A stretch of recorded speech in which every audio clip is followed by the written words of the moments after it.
मेरा नाम है मोहित और आपका स्वागत है हमारे यूट्यूब चैनल हिस्ट्री चैंपियन में। तो जैसा कि आप जानते हो आपका पेपर होने वाला सेकंड सेमेस्टर का सोशल एंथ्रोपोलॉजी सामाजिक मानव शास्त्र उससे संबंधित एक कंप्लीट वन शॉट वीडियो होने वाला है, जिसमें आपकी unit first, unit second, unit third और यूनिट फोर्थ चारों के चारों यूनिट ऐसी कैसी रिवाइज होने वाली है। तो आपको क्या करना है, वीडियो को लाइक कर देना है, चैनल को सब्सक्राइब कर देना, अपने दोस्तों को जरूर से शेयर कर देना है। साथ के साथ इसकी पीडीएफ कहाँ पर बता मिलेगी आपको तुरंत बता देता हूँ आपको। पीडीएफ कॉल के लिए आपको आना हमारे टेलीग्राम चैनल पे, डिस्क्रिप्शन में लिंक दे रखा है, टेलीग्राम पे क्लिक करोगे ऐसे चैनल पे पहुंच जाओगे। आपको सबसे पहले तो ऊपर की तरफ ही मिल जाएगी सोशियोलॉजी बीए सेकंड सेमेस्टर। नहीं मिले तो ऊपर की तरफ यहाँ पर यूनिवर्सिटी चैंपियन एमजीसी लिखा हुआ, यहाँ पर क्लिक करना। जैसे क्लिक करोगे फाइल वाला सेक्शन आपको देखने को मिले, यहाँ पर देखने को मिलेगा, तो यहाँ पर देखने को मिले तो यहाँ पर जैसे इस पे ऊपर की तरफ क्लिक करोगे, थोड़ा सा नीचे मतलब ऊपर की तरफ क्लिक करना है तो ऐसे सर्च वाला ऑप्शन दिखाई देगा। सर्च करना है यहाँ पर सोशियोलॉजी, सर्च करोगे यहाँ पर तो यहाँ पर पीडीएफ देखने को मिल जाएगी सोशियोलॉजी बीए सेकंड सेमेस्टर की। जैसे इस पर क्लिक करोगे इस प्रकार की पीडीएफ पे आ जाओगे और आपको इस तरीके से उसको पढ़ लेना है, ठीक है। और साथ के साथ आपको चैनल को सब्सक्राइब जरूर से देना है, कर देना है। तो चलो शुरू करते हैं अब अपने वीडियो। पहला प्रश्न आपके सामने, सामाजिक मानव शास्त्र की परिभाषा दीजिए तथा इसके स्वरूप की व्याख्या कीजिए कि सामाजिक मानव शास्त्र वास्तविकता में होता क्या है और इसका स्वरूप क्या होता है। सामाजिक मानव शास्त्र वह विज्ञान है जो मुख्य रूप से आदिम समाज या सरल समाजों की सामाजिक संरचना, संस्थानों, व्यवहारों और सांस्कृतिक पद्धतियों का अध्ययन करता है।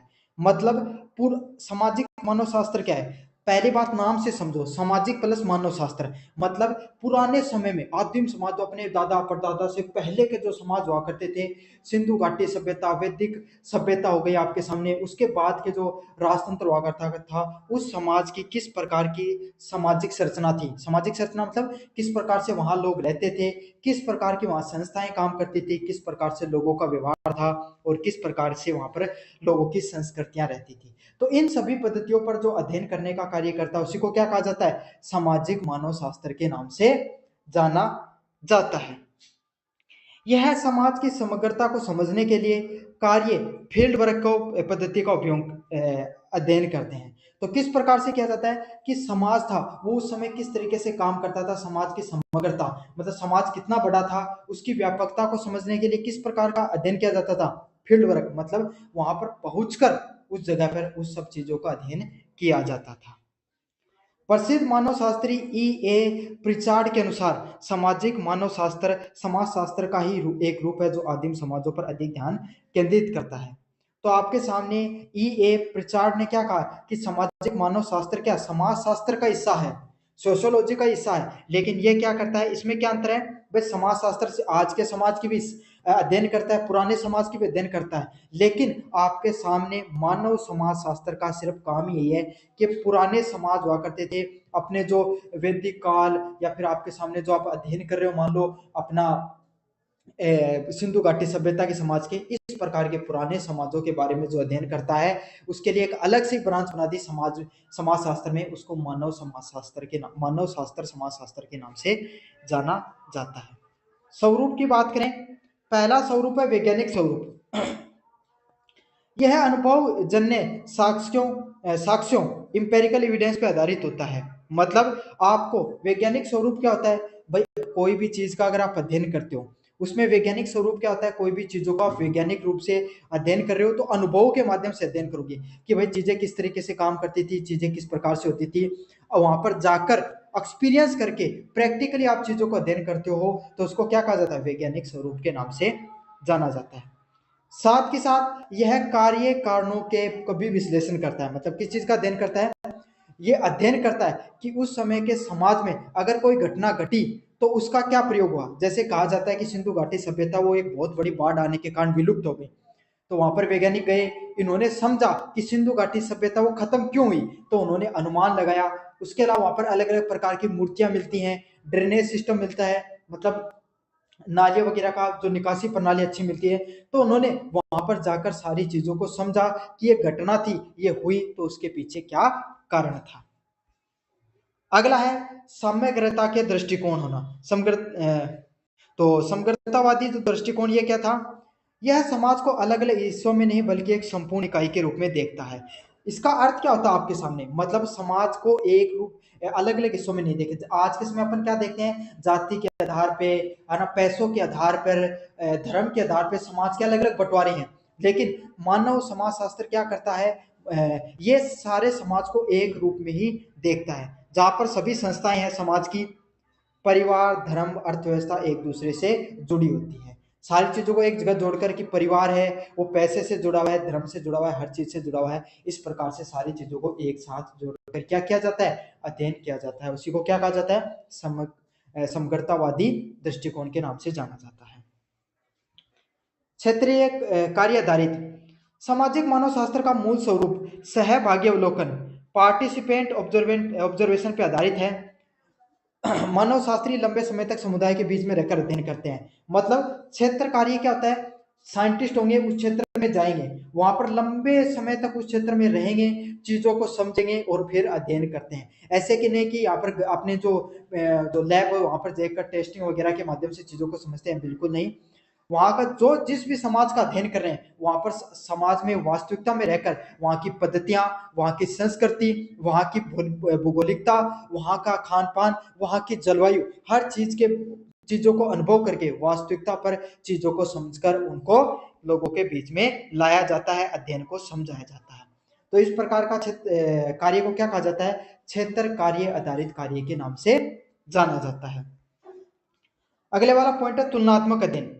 यह विभिन्न समाजों, आदिम और आधुनिक की संस्थाओं की तुलना करके मानव सामाजिक जीवन के सामान्य सिद्धांतों पर को स्थापित करने का प्रयास करता है। तुलनात्मक अध्ययन क्या होता है, यह अलग अलग प्रकार के समाजों को, आदिम समाज व आधुनिक समाज की जो संस्थाएं, मतलब पहले के समाज में क्या क्या घटनाएं हुआ करती थी, आज के समाज में क्या घटनाएं होती हैं, के सारे जो सिद्धांत होते हैं उनको वास्तविकता में कंपैरिजन करके, पहले के समाज में जैसे पहले के संयुक्त परिवार हुआ करते थे, आजकल एकल परिवार ज्यादा देखने को मिलते हैं। तो सारी की सारी संस्थाएं, घटनाएं, सभी चीजों को समझकर क्या किया जाता है, टीका टिप्पणी की जाती है। उसी को क्या कहा जाता है, तुलनात्मक अध्ययन के नाम से जाना जाता है। तो ये आपने पहला प्रश्न जो पढ़ा, सामाजिक मानव शास्त्र की परिभाषा और उसके स्वरूप, परिभाषा थी, फिर अपने उसके स्वरूप क्या थे, वैज्ञानिक रूप में स्वरूप में अध्ययन किया जाता है, समग्रतावादी दृष्टिकोण रखी जाती है, क्षेत्र कार्य आधारित होता है और तुलनात्मक अध्ययन किया जाता है।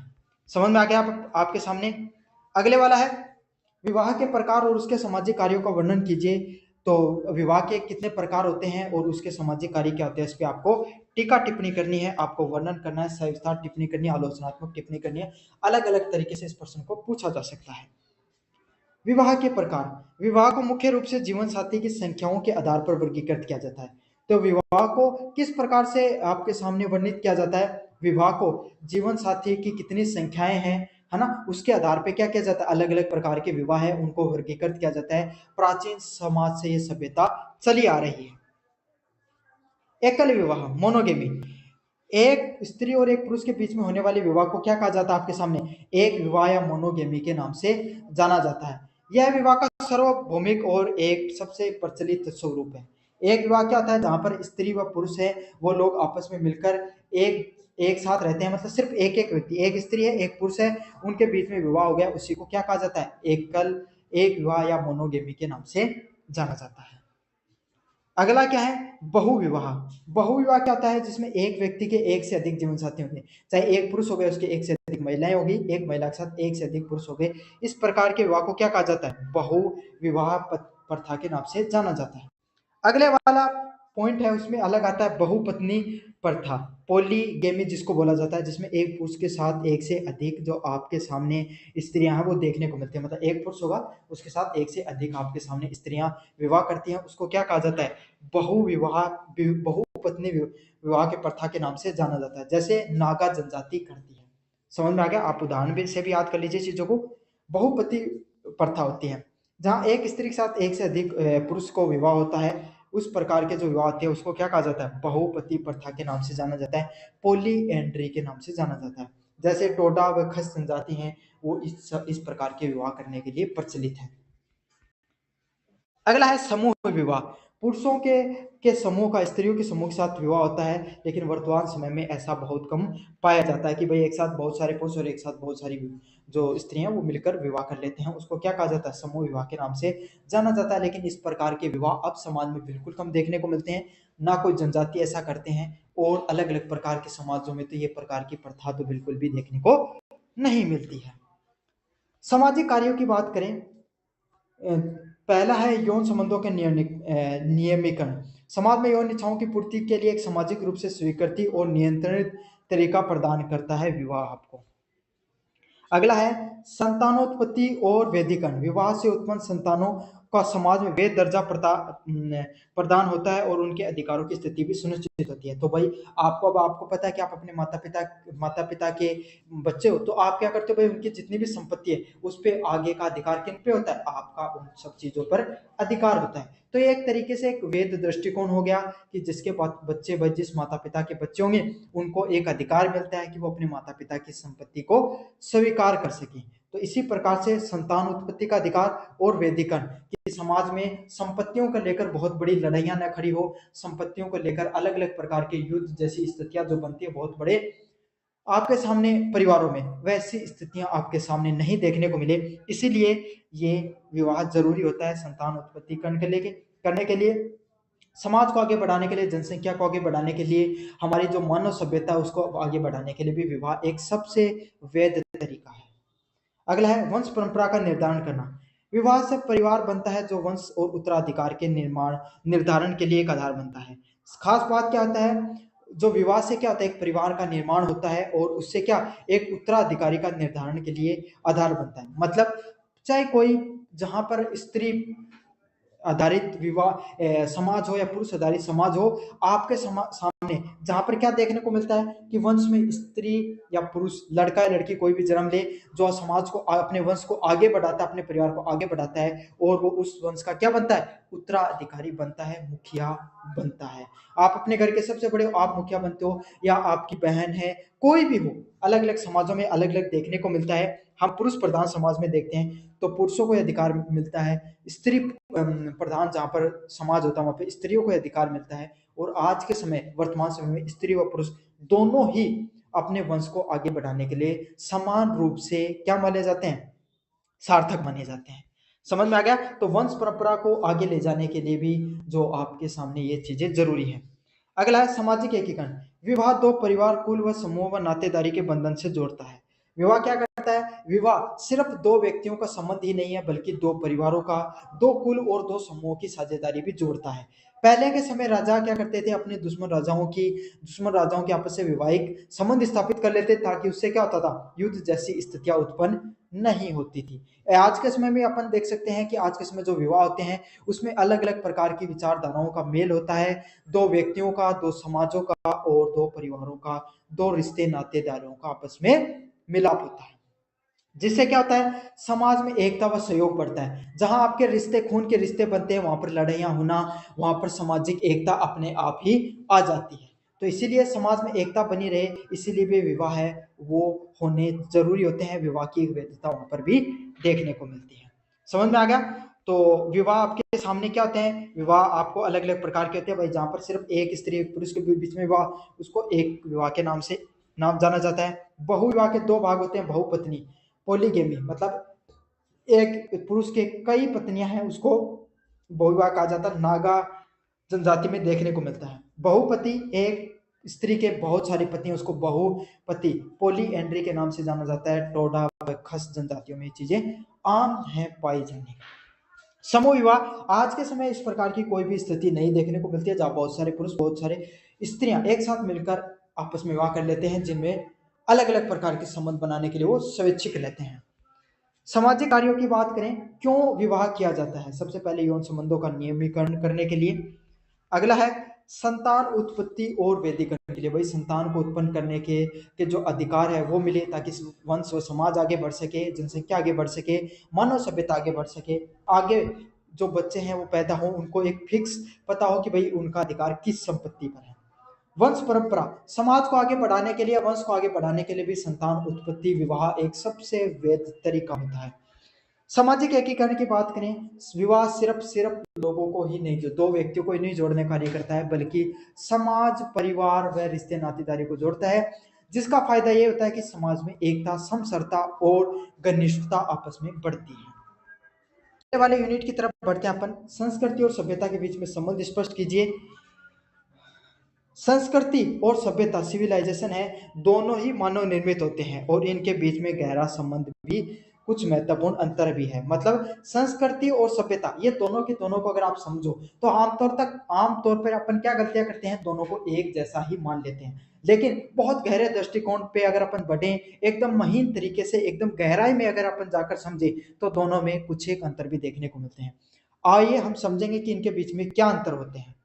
पहला अंतर होता है इंटरडिपेंडेंस। इसमें क्या होता है, सभ्यता संस्कृति का विकसित रूप होता है। मतलब सभ्यता क्या होती है, संस्कृति जब आगे बढ़ती चली जाती है, जैसे भारतीय संस्कृति है, हमारी परंपराएं हैं, हमारी सामाजिकता है, हमारी भूगोलिकता है, और हम सारे लोग मिलकर जिस चीज को फॉलो करते हैं, जैसे अपन क्या खाते हैं, क्या पहनते हैं, क्या बोलते हैं, किस धर्म को मानते हैं, ये मुख्य चीजें होती हैं किसी भी संस्कृति की। तो इन सब चीजों का बहुत जब लंबे स्तर तक वो चीजें चलती रही, तो वही क्या बन जाती है, सभ्यता का निर्माण कर लेती है। समझ में आ गया। जैसे अपन बोलते हैं अलग अलग प्रकार की, वैदिक सभ्यता बोलते हैं, सिंधु घाटी सभ्यता बोलते हैं, और आपकी सनातन सभ्यता बोलते हैं। तो जो सभ्यताएं होती हैं, वो कोई भी एक परंपरा, एक संस्कृति बहुत लंबे समय तक विकसित होती है, उसका एक विशिष्ट रूप होता है, वही आगे जाकर एक सभ्यता का रूप ले लेता है। सभ्यता वह साधन है जिसके द्वारा संस्कृति विकसित होती है। सभ्यता क्या होती है, सभ्यता एक साधन के रूप में कार्य करती है, जहां पर संस्कृति है उसका निर्माण, विनिर्माण व वो देखने को मिलता है। उदाहरण के लिए परिवहन, सभ्यता ने लोगों को जोड़ा और विचारों, कलाओं को, सभ्यताओं ने लोगों को जोड़ा और विचारों और कलाओं ने संस्कृति का प्रचार प्रसार किया। अभी बता देता हूं आपको क्या होता है। भारतीय सभ्यता थी, आर्यवर्त सभ्यता थी, अपनी खुद की सभ्यता। बाहर से लोग आए, अलग अलग आक्रमताएं आते गए, कभी कण्व आए, कभी शंख आए, कभी बाहर के मुस्लिम आक्रमता आए, और बाहर उनकी संस्कृति अलग थी, उनकी सभ्यता अलग थी, हमारी सभ्यता अलग थी।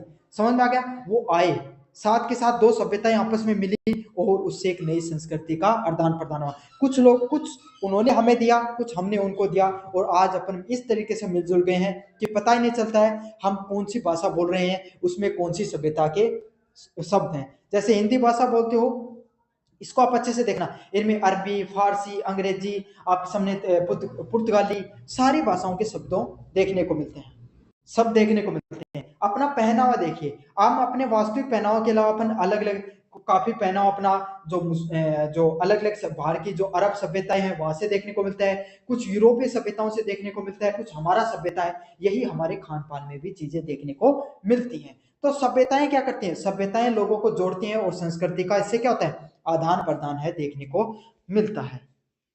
विकास क्रम की बात करें, सभ्यताओं का विकास तभी संभव है जब एक विशिष्ट संस्कृति आधार मौजूद हो और उच्च संस्कृति की सभ्यता का जन्म होता है। मतलब आपके सामने सभ्यताओं का विकास कैसे होता है आगे, जैसे एक विशिष्ट सभ्यता है, वो उसका आधार मौजूद हो। मतलब एक सभ्यता, जैसे अपनी सभ्यता थी, वैदिक सभ्यता मौजूद थी, उसके साथ अलग अलग सभ्यताएं और जुड़ती चली गई।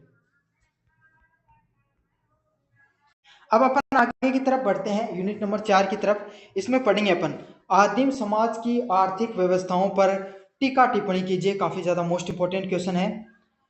आदिम समाज की आर्थिक व्यवस्थाएं सरल, छोटी, बाजार अमुख होती थी। मतलब आर्थिक व्यवस्थाओं की, पुराने समय का जो समाज हुआ करता था, वहां पर आर्थिक समाज कैसा होता था, मतलब पैसे का चलन साहब कैसा चलता था। तो वो क्या होता था, पहले बात तो अपन समझे आदिम समाज क्या होता था। पहले आदिम समाज क्या होते थे, छोटे से कबीले हैं वो रहते थे। समझ, छोटा सा कबीला यहाँ पर रहता है, कोई नदी के किनारे, नदी की शाखा के किनारे एक छोटा सा कबीला बहुत ज्यादा दूर रहता है, किसी जंगल में, किसी बड़ी सभ्यता के किनारे। तो और इस तरीके से व्यवस्थित नहीं रहता था जिस समय, आज के समय आप घर देखते हो, हर चीज का एक व्यवस्थित स्वरूप है, परिवहन का वास्तविक स्वरूप है, टेक्नोलॉजी का स्वरूप है, घर का स्वरूप है, हर चीज आज के समय व्यवस्थित है। उस समय इतना लोगों के पास समय नहीं था, लोगों के पास ज्ञान नहीं था, हर चीज व्यवस्थित नहीं थी। उनका जीवन की सिर्फ दो ही लक्ष्य थे, जीवन में पेट भरना है और अपना जीवन को जो जानवर हैं उनसे सतर्कता से बचना है। तो उस समय उनके पास इतना समय नहीं था, इतनी सोच नहीं थी कि वो समाज को इतना व्यवस्थित कर पाए। धीरे धीरे चीजें विकसित हुई हैं। आदिम समाज की आर्थिक व्यवस्था सरल, छोटी व गैर बाजार उन्मुख होती थी। मतलब पुराने समाज की सामाजिक व्यवस्थाओं की बात करें, वहां पर समाज सरल होता था, छोटा होता था, और वहां पर बाजार जैसी चीजें आपको देखने को नहीं मिलती थी। इसमें उत्पादन, वितरण व उपभोग के पैटर्न मुख्य धारा से पूंजीवादी समाज से अलग होते थे। मतलब जिसमें क्या होता है, मुख्य धारा की जो पूंजीवादी व्यवस्था है वैसे नहीं देखने को मिलती थी। आज के समय हम किस समाज में रहते हैं? पूंजीवाद के समय में, फैशनवाद के समय में रहते हैं, जहां हर चीज का क्या पूंजीवाद देखने को मिलता है, बाजारीकरण देखने को मिलता है। बाजार में जाइए साहब, आप कोई 2 पैसा दीजिए, चीजों को खरीद कर लेकर आ जाइए। समझ में आ गया? बढ़िया गाड़ी, बढ़िया आपके सामने घर, बढ़िया आपके समाज, आपका जो रहन सहन, हर चीज में आज के समय क्या देखने को मिलता है? बाजारीकरण है, पूंजीवाद तरीके देखने को मिलते हैं। बिजनेसमैन है, वो इस समाज को पूरी तरीके से क्या कर लिया? कैप्चर कर लिया। लेकिन उस समय बाजार जैसी व्यवस्थाएं होती ही नहीं थी। उस समय कैसा होता था समाज? उपभोग हेतु उत्पादन। आज के समय उत्पादन क्यों किया जाता है? दिखावे का उत्पादन ज्यादा है। आपके आसपास चीजें देखिए, कितनी चीजें जो हमारे कोई काम की नहीं, हमने सिर्फ किसके लिए रख रखी हैं? दिखावे के लिए रख रखी हैं। कम उपयोगी हैं, फिर भी हमारे पास पड़ी हुई हैं। उस समय समाज में जो चीजें बनती थी वो किसके लिए होती थी? उपभोग के लिए होती थी। भैया जी अपना पेट भर जाए, जीवन बढ़िया है। उत्पादन का मुख्य उद्देश्य बाजार में बेचना नहीं, बल्कि तत्कालिक आवश्यकताओं की पूर्ति करना है। आज के समय हर चीज को अपन किस लिए उत्पादित करते हैं? ताकि चीजों को बाजार में बेच सकें। उस समय की जो समाज हुआ करता था उसमें यही लोगों की उद्देश्य हुआ करता था कि ऐसी चीजों का निर्माण किया जाए जिससे लोगों की तत्काल आवश्यकताओं की क्या हो जाए? पूर्ति हो जाए। इसमें बचत या पूंजी संचय पर कम जोर दिया जाता था। आज के समय क्या है, अपन क्या करते हैं? बाजार में गए, कोई चीज बेचा आपने, और उससे क्या 2 पैसा इकट्ठा हुआ, कुछ खर्च किया, कुछ अपने पास बचा लिया आपने। हर समय अपने पास सेविंग की बात होती है ना, लेकिन उस समय कोई सेविंग की बात नहीं होती थी, बचत की कोई भी व्यवस्था नहीं होती थी, संचय पर बिल्कुल भी जोर नहीं दिया जाता था। उस समय सिर्फ बचत और पूंजी पर बिल्कुल भी जोर नहीं दिया जाता था। अगला क्या है? सरल प्रौद्योगिकीकरण। सरल प्रौद्योगिकी क्या होता है? आदिम समाज सरल उपकरणों जैसे तीर, कमान, भाले, हाथ के औजार और पारंपरिक ज्ञान का उपयोग करते थे। मतलब भाई सीधे बात है, उन लोगों के पास अपना जीवन में कोई उन्हें कौन सी फॉर्च्यूनर चलानी थी? समझ में आ गया? उन्हें कौन से विमान उड़ाने थे? उन्हें कौन से यार्ड में घूमना था? उनके जीवन का सिर्फ एकमात्र उद्देश्य होता था अपना पेट से भोजन खा लेना, पेट भर लेना है, और जो जंगली जानवर है उनसे अपनी रक्षा करनी है। तो उसी प्रकार के उनको की जरूरतें होती थी, उसी प्रकार के उनके पास औजार हुआ करते थे, जिनमें वो तीर कमान बना लेते थे, भाले बना लेते थे, और हाथों से औजारों का उपयोग करते थे। उनमें कोई साइंस एंड टेक्नोलॉजी का उपयोग नहीं होता था। पुराना जो ज्ञान है, प्राकृतिक रूप से बनी हुई वस्तुओं से चीजों को बनाते थे। प्राकृतिक प्राकृतिक चीजों का ज्यादातर उपयोग करते थे। उस समय प्रौद्योगिकी सीमित थी और पर्यावरण के अनुकूल होती थी। मतलब कोई भी चीज का निर्माण किया जाता था वो इस प्रकार से किया जाता था ताकि पर्यावरण पे निर्भरता ज्यादा से ज्यादा बनी रहे। अगला है विनिमय और पारस्परिकता। वस्तुओं का आदान प्रदान अक्सर पारस्परिक उपहार व सेवाओं के माध्यम से हुआ करता था। मतलब इस प्रकार की व्यवस्था होती थी कि साहब तुम्हारे पास चावल है, हमारे पास गेहूं है, मुझे गेहूं की जरूरत है, आपको चावल की जरूरत है, आपस में चीजों को एक्सचेंज कर लेते हैं। समझ में आ गया? आपस में जरूरत की चीजों को क्या कर लिया जाता था? आदान प्रदान कर लिया जाता था। न तो उसमें मुद्रा होती थी, न लाभ का कोई आधार होता था। वितरण के 3 रूप हुआ करते थे: सामान्य, संतुलित व नकारात्मक पारस्परिकता। समझ में आ गया? तो ज्यादा उसमें ज्यादा दिमाग नहीं लगाया जाता था, ना लाभ की कोई बात होती थी, ना पूंजी की कोई बात होती थी, ना उस समय कोई मुद्रा होती थी। उसमें क्या होता था भाई, अगर कोई आदमी था, उसके पास 10 किलो गेहूं है, आपके पास 10 किलो गेहूं है, तो आपने क्या कर लिया आपस में एक्स्ट्रा भी, मान लो आपके पास 12 किलो है, उसके पास 10 किलो है, समझ लो थोड़ा एक्स्ट्रा है, और उस समय मात्राएं भी नहीं हुआ करती थी ये, लेकिन उन्होंने आपस में एक्सचेंज कर लिया। संतुलित क्या हुआ करता था? मतलब दोनों के पास बराबर से आधी आधी बोरी है, तो आपस में कर लेते थे, एक कटोरी है तो इस हिसाब से कर लेते थे। नकारात्मक क्या होता था? मान लो आपके पास 5 किलो है और सामने वाले के पास 10 किलो है, तो वो कर लेते थे एक्सचेंज, बाद में अगली बार वो उसको 5 किलो एक्स्ट्रा दे देता था। इसको नकारात्मक पारस्परिकता के नाम से जाना जाता है। भूमि और संसाधनों पर सामूहिक स्वामित्व है। भूमि या सरकार क्षेत्रों पर व्यक्तिगत स्वामित्व की अवधारणा दुर्लभ थी। संसाधन पूरे समूह या कबीले की संपत्ति माना जाता था। मतलब उस समय क्या हुआ करता था, आज के समय अपन क्या करते हैं, अपनी है भाई, कोई भी चीज आप क्या कहते हो, ये तो मेरी है, चाहे गाड़ी हो गई, परिवार हो गया, घर हो गया, आपके पास कोई भी वस्तु है तो आप इस पे क्या अधिकार दिखाते हो, अपना अधिकार दिखाते हो, अपने खुद के स्वामित्व, स्व के स्वामित्व की बात करते हो। उस समय ऐसा कुछ नहीं हुआ करता था। उस समय किस प्रकार के स्वामित्व की बात की जाती थी, पूरे समूह है या कबीला है, वो जिस क्षेत्र में रहता था उस पे उसी का पूरा अधिकार होता था। पूरे कबीले की बात होती थी कि ये जमीन किसके, कबीले की है, ये शिकार क्षेत्र किसका, कबीले का है। अगर एक व्यक्ति को परेशान किया तो समझ लो पूरा कबीला आप पर आक्रमण करने के लिए तैयार रहता था। पहले एकल व्यक्ति की बातचीत नहीं होती थी। श्रम का लिंग व आयु निर्धार विभाजन।